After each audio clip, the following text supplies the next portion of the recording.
is so good to see everyone out this evening. We're very thankful for your presence. It's good to see some that have been out of town, out of country, and out of the hemisphere, I guess, almost. And so it's good to have everyone here and to get to meet some of you for the first time. It's been good to get to meet all of you and to spend some time with you throughout this week, to get to know some connections that I didn't know were there, connections to my grandparents and connections to folks that we know in Tupelo. And I knew y'all weren't that far apart, but I didn't know there was that many connections between those two congregations.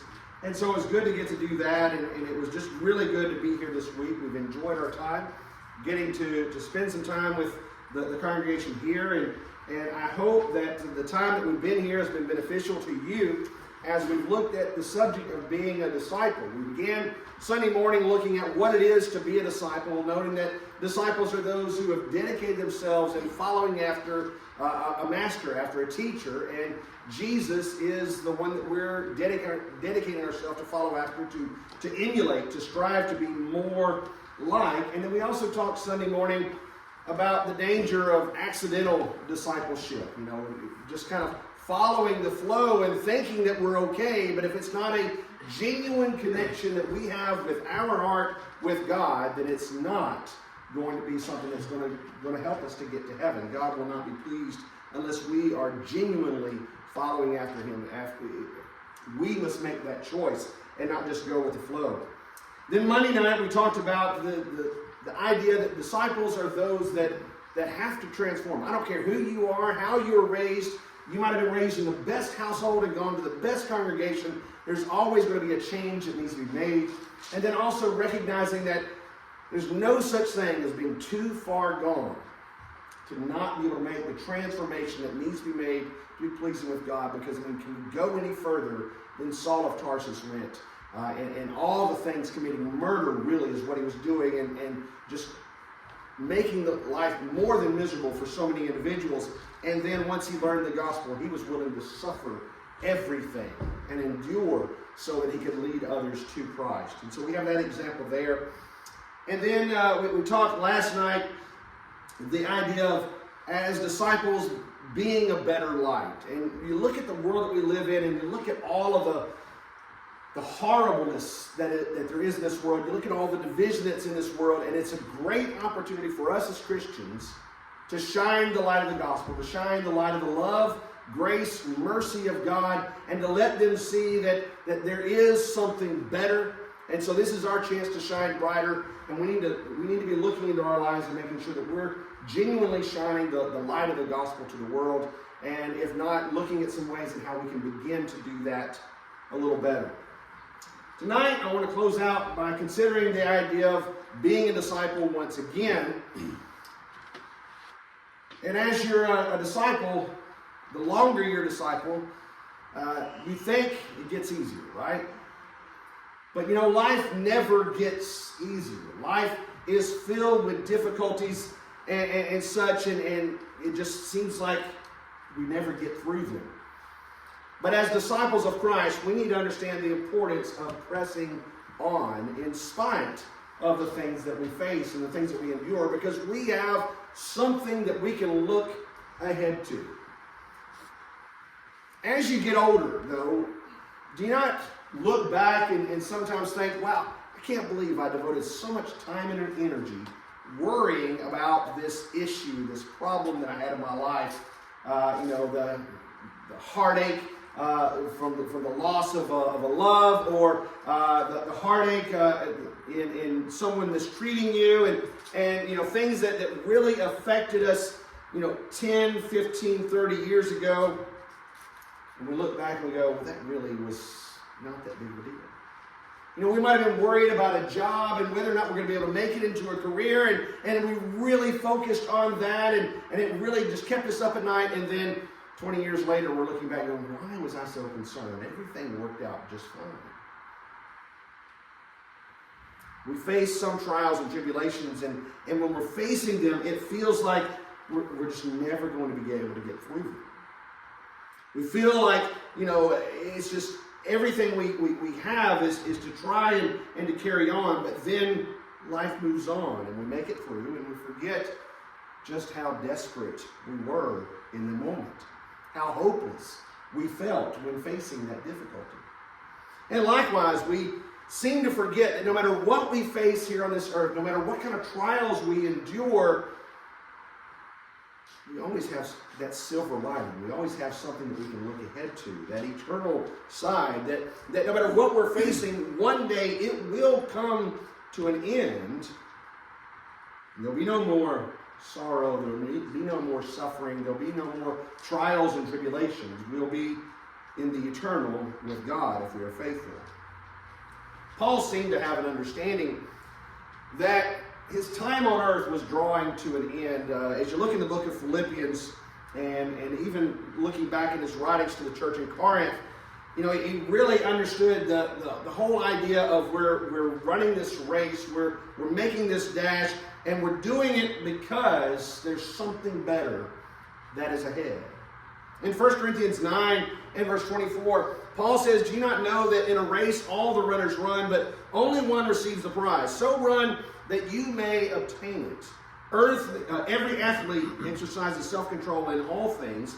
They do it to receive a perishable wreath. We, an imperishable." And he goes on to say, "So I don't run aimlessly. I don't box as one beating the air, but I discipline my body and keep it under control so that lest after preaching to others, I myself might be disqualified." Paul recognized that everything he endured, everything he faced, all of the difficult work that was ahead of him was so he could get to the finish line and to hear from the Lord, "Well done, good and faithful servant." And this is what he writes to the Christians there in Philippi. As you look there in Philippians chapter 3, beginning in verse 13. And again, remember that as Paul is writing this letter to the Christians there in Philippi, he's in Rome, under house arrest, I guess would be one way to look at it. He's able to be in his own rented home, but he's surrounded by guards. He's under guard at all times. He's stuck there, and he's waiting for his trial. And he's writing to these Christians, and he's writing to encourage them, writing to strengthen them. He's going through a difficult time. And just remember, prior to his 2 years that he spent in prison in Rome, he was 2 years in prison in Caesarea, and then of course you have that whole tragic journey across the Mediterranean Sea that he endured as well. And when he gets to Rome, he's worried about everybody else.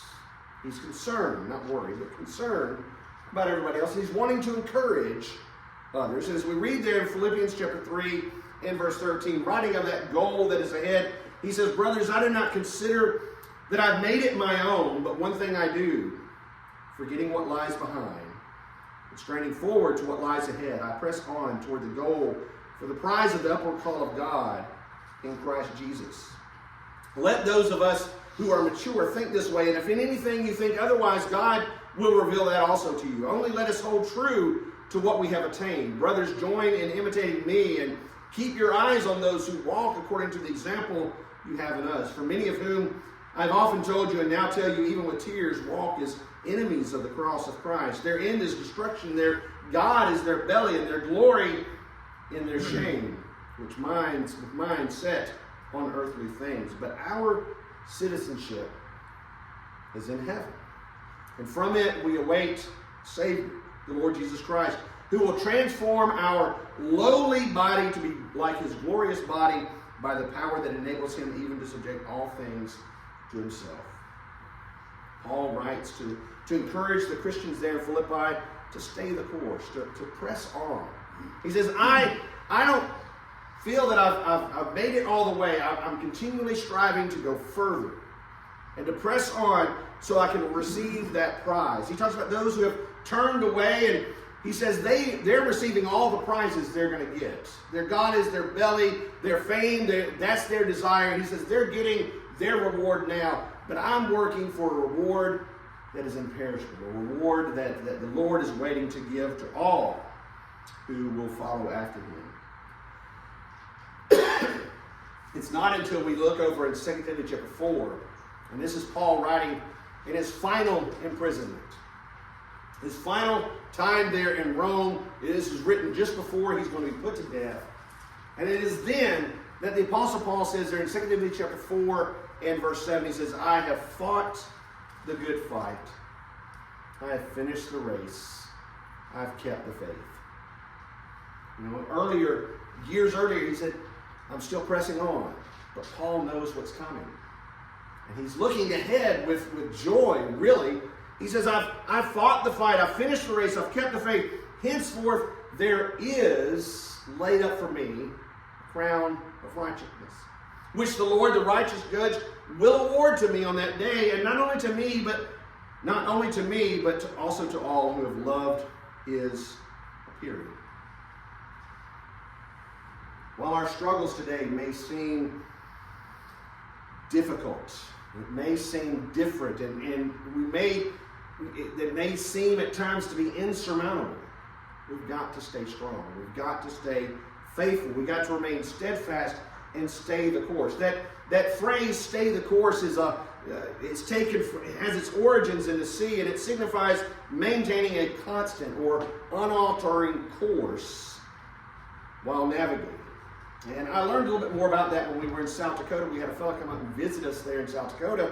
And what he liked to do whenever he came into an area is he'd rent a plane and take it up and fly it out and everything. And so he asked Austin and I if we'd like to go. And the first thing he said when we got to the plane, he turned to Austin, who's 8, maybe. You want to fly the plane? We're up in the air. You want to fly the plane? 8-year-old Austin? Sure.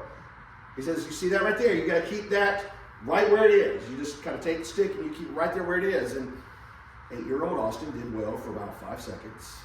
And then we started to veer. He said, no, you got to keep it right there. You got to pay attention. You got to focus. And it's just that continual thing. And of course, any 8-year-old boy is going to have a hard time focusing on this when you've got clouds and all the land is spread out underneath you, and you're in a position that you've never really been in before. And it's really not that easy, because on the way back he's like, you want to take the stick? I'm like, sure, yeah, I'd love to. And I did better than Austin, I'll say that. But there were times where okay, we veered a little bit. And if you veer just a little bit, you go really far off course. And that's the thing. We've got to press on. We've got to stay the course. We've got to stay focused in where we are going. And so to help us with that, the first thing we need to consider is that when we're facing difficulties, when it seems that life has become too much, that we really can't continue on, we need to remind ourselves, this too shall pass. Now I know you see this on plaques, you see it posted on Facebook, but this goes all the way back to the days of the Persians. That's back in the days of Esther, Mordecai, Nehemiah. All the way back then, they understood this idea that no matter what we're going through, eventually we're going to make it to the other side. And while it might seem to be just this easy platitude to throw out, it really signifies to us and reminds us that everything in life is temporary. Everything we're going through has a time limit, and even our own lives have a time limit. Everything in this life one day will pass and be no more. And all the cares and the concerns that we had will mean nothing on the other side. Paul speaks of the temporary nature of our physical lives as you look over in 2 Corinthians chapter 5 and verse 1, and he describes our lives as being in a tent. How many permanent homes have you ever seen that were tents? And by permanent, I mean they're not living there for like a year or two. They're living there throughout the entirety of their life. You don't live in a tent throughout the entirety of your life. A tent is designed to be mobile. It's designed to be temporary. We don't find tents that are thousands of years old, but we do find sections and even complete homes that are thousands of years old because they were built more for permanence. But a tent, it's temporary. And Paul says that we know that if the tent that is our heavenly home, our earthly home, is destroyed, we have a building from God, a house not made with hands, eternal in the heavens. For in this tent we groan, longing to put on our heavenly dwelling, if indeed by putting it on we may not be found naked. For while we are still in this tent, we groan, being burdened. Not that we would be unclothed, but that we would be further clothed, so that what is mortal may be swallowed up by life. He who has prepared us for this very thing is God, who has given us the Spirit as a guarantee. So we are always of good courage. We know that while we are at home in the body, we are away from the Lord, for we walk by faith, not by sight. Yes, we are of good courage, and we would rather be away from the body and at home with the Lord. So whether we are at home or away, we make it our aim to please Him. For we must all appear before the judgment seat of Christ, so that each one may receive what is due for what he has done in the body, whether good or evil. Did you catch that comparison he made? He says, our earthly tent, we're longing for our heavenly home. This past year, it was really hard for Mom. She'd been away from Dad for a year. Dad had died the previous year. She'd been a year without him, and she's been saying it for a long time that she's just ready to go on home. And the phrase became more regular as the years grew closer towards August. And we were like, it's fine, you can go on home. It's good. And that was the thing, no matter what kind of ache or pain or suffering she was going through, she had in her mind, this is just, now I have something better. And she was ready to go. And that's the attitude, that's the mindset that we need to have of there's something better, not that we're ready to go right now necessarily, but that no matter what happens to us, we have something better. And we see this we see the example of this in Abraham. Remember, Abraham was told to leave his father's home and to go to a place that God would show him. Have you ever really thought about how old Abraham was when that happened?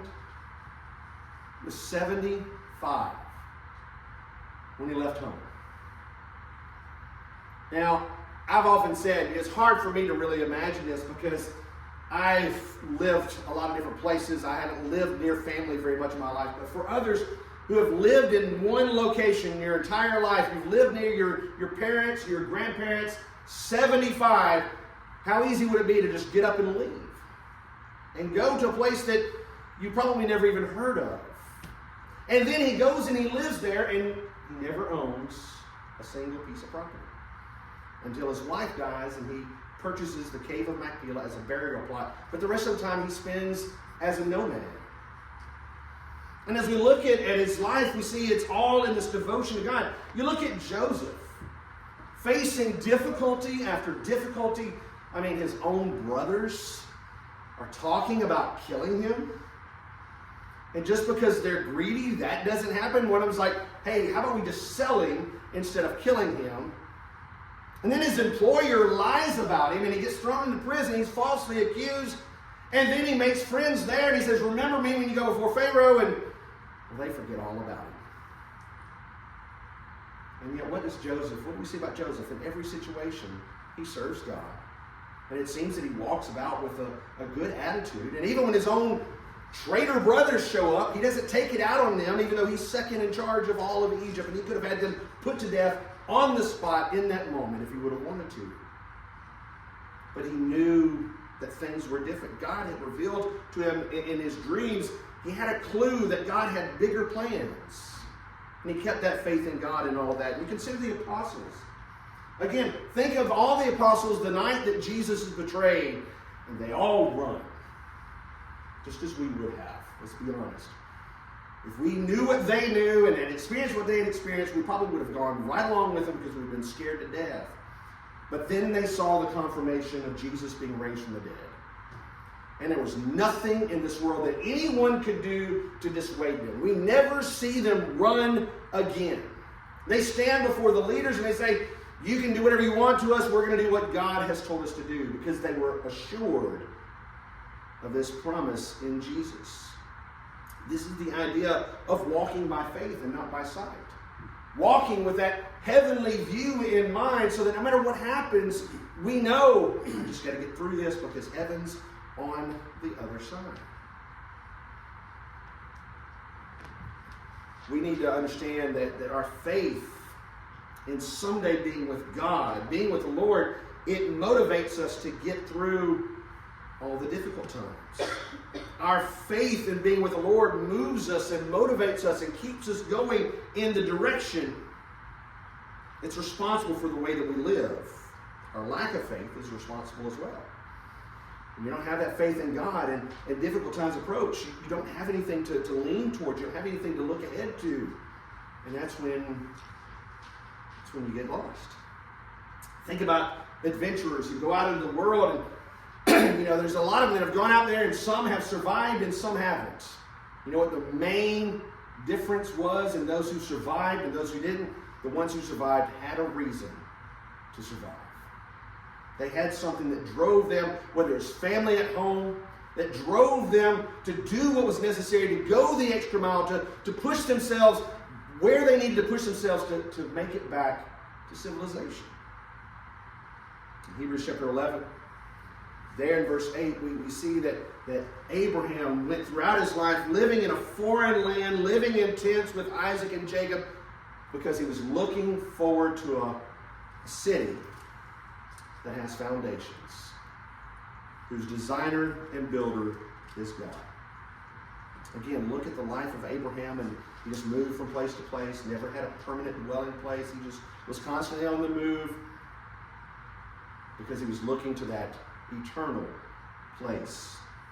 This living in tents, again, indicates the temporary nature of our lives. And Peter speaks of this as well. As you look over 1 Peter chapter 2 in verse 11, in the English Standard Version, it reads there, I urge you as sojourners and exiles, abstain from the passions of the flesh which wage war against your soul. This idea of sojourning, we're not at our final destination. This is a place that we're passing through. We're living amongst others until we get to where home is. And that needs to be our attitude, our mindset. We sing it sometimes, this world is not our home, just a passing through. My treasures are laid up somewhere beyond the blue. But do we really live that in our lives? And when we find ourselves getting caught up in this world and worried about the direction of this world, worried about the direction of this country, that really shows us our citizenship may not be as fully in heaven as we claim that it is. Because we don't see the Apostle Paul worrying about who was Caesar in Rome. We don't see him worried about who's the high priest in Israel. He's worried about his high priest, Jesus, in heaven. And he's worried about getting everybody else he can to become a citizen of the eternal nation of God, the eternal spiritual Israel. And that needs to be our mindset. We need to remind ourselves continually that our citizenship is in heaven. And that from there we await the Savior who will transform our body from this lowly body to be like his glorious body. God has granted us eternal citizenship. Anything we face in this life, it's temporary. The worst of the worst, it will pass. I mean, can you imagine growing up 1940 in the 1920s, after the First World War, and the hopelessness that might have been there, and this mindset of look at the devastation that's taken place, and then you go from there into the 1930s and 1940s, and even greater destruction happens in World War II, and people have to be thinking as they're living through this, it can't get any worse. We'll never recover from this. And yet you look at some of these cities that we dropped an atomic bomb on, and they're cities once again. The people that were destroyed, they thought, have recovered. Everything in this life is temporary. And more importantly, there's something better that awaits us. Again, you look back at Philippians chapter 1, there in verse 21, he says, for to me to live is Christ and to die is gain. That's not exactly the way we usually look at things, is it? It's better off being at the end of our lives.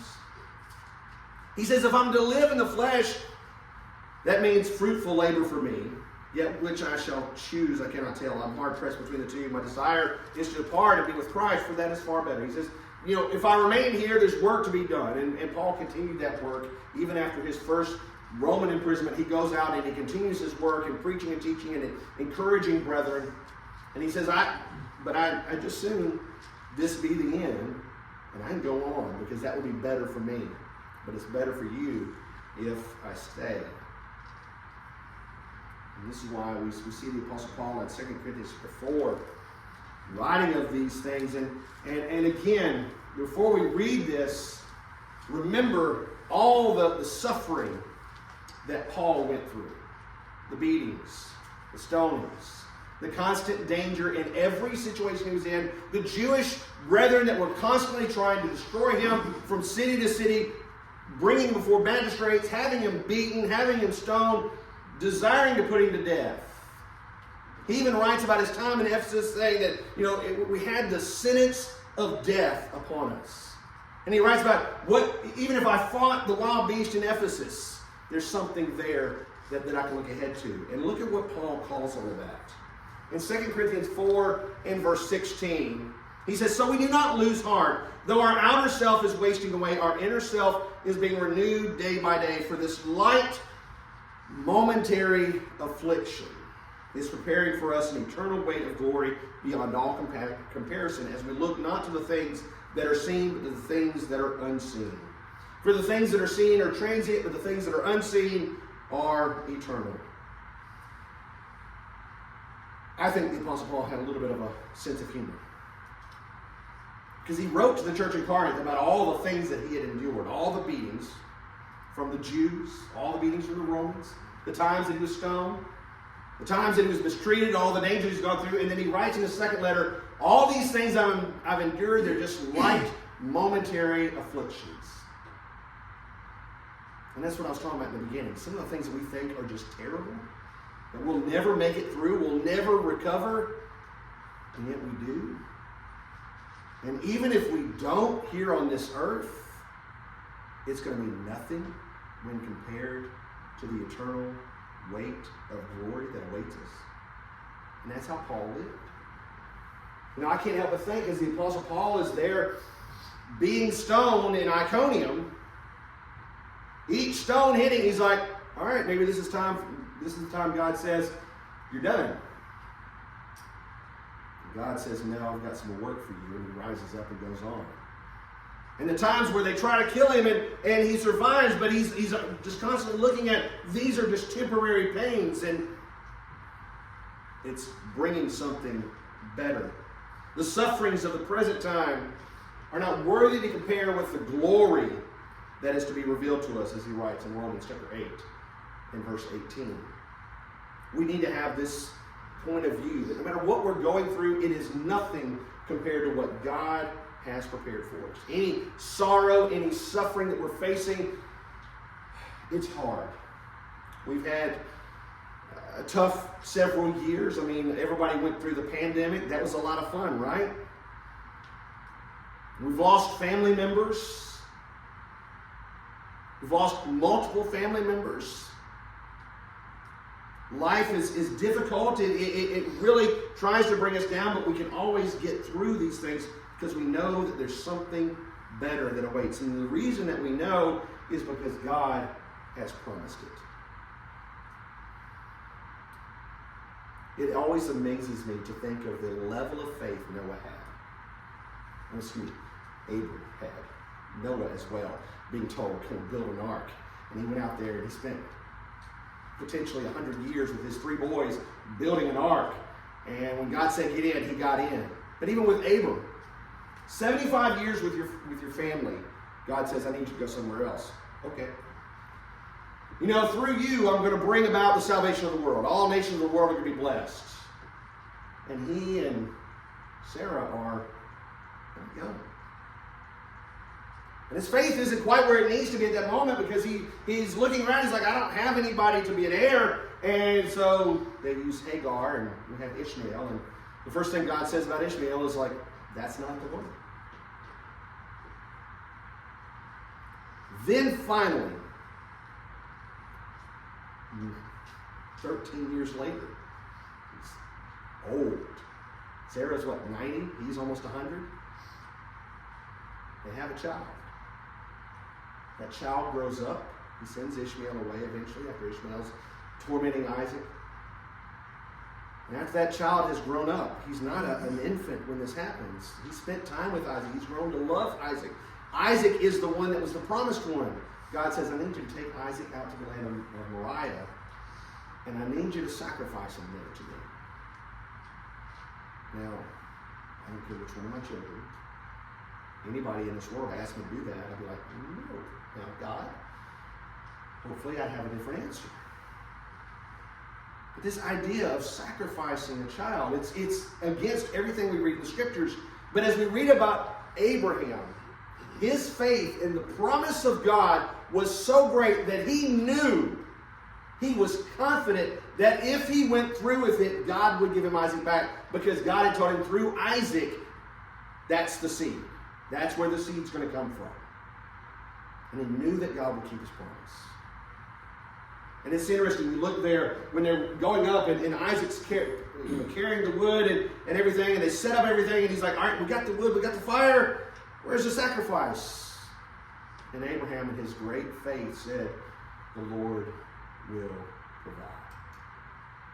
He had this great faith in God because he believed in his promises. Even though you look in Abraham's life, did he ever see any of those promises fulfilled other than the birth of Isaac? You know, he was told that this land that you're dwelling in, I'm going to give you your descendants after they've been in a foreign land for 4 generations. So his great grandkids saw the fulfillment. But Abraham lived his life, a life of faith. And we see the same thing with the Apostle Paul. Again, you look back in 2 Corinthians 5 and verse 1, where he says, we have a building from God. Not we might have a building, but we have a building from God. In fact, he writes in 2 Timothy chapter 1, there in verse 12, he says, I am not ashamed, for I know whom I have believed. And I am convinced that he is able to keep that which I've committed to him against that day. He lived knowing that if his life was taken from him at any moment, there was a wonderful abode that awaited him. Remember, Paul grew up most likely in a wealthy family. He was sent to the greatest college of the day to learn at the feet of Gamaliel. And he was amongst the elite there in Jerusalem. He had a good life. And he left all of that because he looked to the life that was ahead. He left everything behind because he believed in that promise. And that's why he was able to say, I've fought the good fight. I've finished the race. There is laid up for me a crown of righteousness. He will give it to me. And not only to me, but to anyone who loves his appearing. Why? Because before the Lord left, he said, I'm going to prepare a place for you.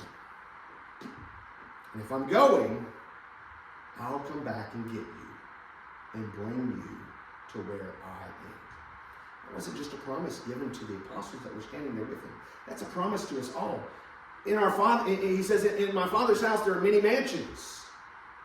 There's room for us. And he's promised us an abode. And he's promised us that he will come back. And that he will get us and take us to him.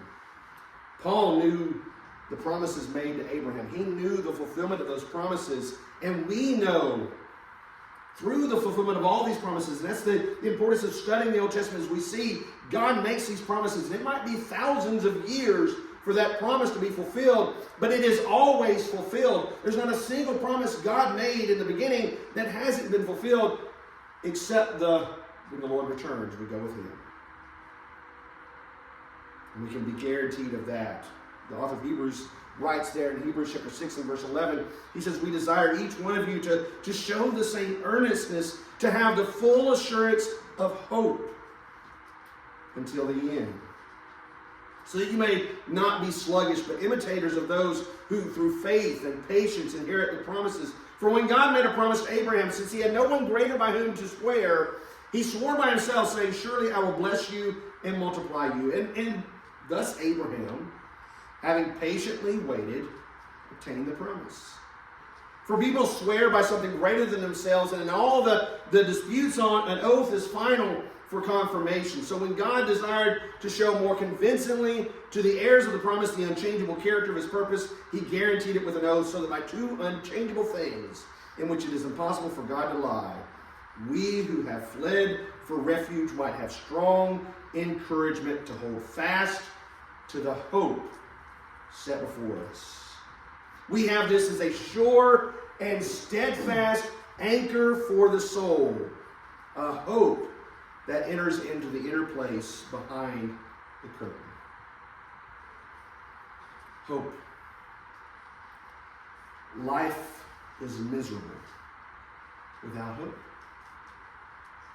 Everything we go through, if there's no hope of it coming to an end, no hope of a resolution, no hope of something better, then what's the point? One of my favorite movies, there's a quote that says, "Hope guides me. It is what gets me through the day and especially the night." And that's the thing. The hope that we have in Christ, the hope that we have in God, it gets us through the dark periods. It helps us to see that light even when the entire world is dark. We are looking ahead to that which is ahead. And no matter how difficult life is, we press on toward the goal. And even if our loved ones decide, "I don't want to go there," we know that there's something better than even anything this world offers, and we press on because we know that's what's best. It's a tragedy that so many who claim to be Christians are filled with so much doubt. And understand this, we hit hard times. And we face difficult times. And we go through moments where it's really hard to imagine getting out. And I'm not diminishing that in any way. Depression is real. Sorrow is real. Anxiety can overwhelm us. But they can all be gotten through, takes time, by looking toward what's ahead. By having that confidence in God. Paul writes in 2 Timothy chapter 1 and verse 7, he says, "God gave us a spirit not of fear, but of power and love and self-control." In Romans chapter 8 and verse 15, Paul says, "We did not receive the spirit of slavery to fall back into fear, but you received the spirit of adoption as sons, by whom we cry, Abba, Father." And when I think about that, I go back to that parable of the prodigal son, who had gone as far away from the Father as he could, and had lived as different from the Father as he could. And he's like, "It'd be better for me if I just go back and be a slave in my Father's house, to be a servant. That'd be better than what I'm facing now." And how did the Father welcome him back? He says, "You bring out the robe, and you put the ring back on his finger, and we're going to have a party tonight to really just have this feast to celebrate that my son has returned." We have that same promise. No matter how far we get away from God, no matter how much we might have given up, we can turn back to Him, and we can seek Him, and He'll run to us. He'll put His arms around us, and He'll welcome us back in the fold. Always. As long as we're willing to turn towards Him. God has promised eternal life. You know, when you look at the life of the Apostle Paul, you look at the life of Jesus. Think about that for just a moment, a quick moment, because we're about out of time. But think about Jesus. He knew why He was coming to this earth. He had been watching this earth. He played a part in the creation. He was aware of all the various cruelties that mankind had developed. He knew why He was coming. He spent 33 years waiting for that moment. Every birthday, well, getting closer to when you're going to crucify Him. Why? Because He knew that it was better on the other side. He knew He had to do it so that we would have hope. And He knew that even when He died, He would rise again. God had promised. And we have, through the assurance of His resurrection, that we can be raised with Him throughout all eternity.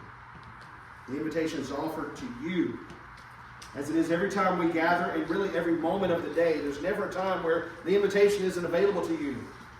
I know Brian and the members of the congregation here are just like me. You can call me any time of night, any time of day, and if you want to make things right with God, I'll do what I can to help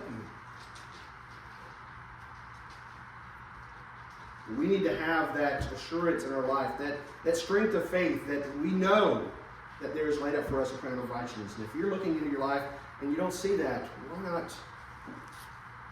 why not achieve it today by giving your life to Christ, or by returning to Christ and giving yourself to Him once again, and knowing in that moment that you have a home in heaven awaiting you. Whatever your situation might be, we encourage you to make your life right with God as we stand and as we sing.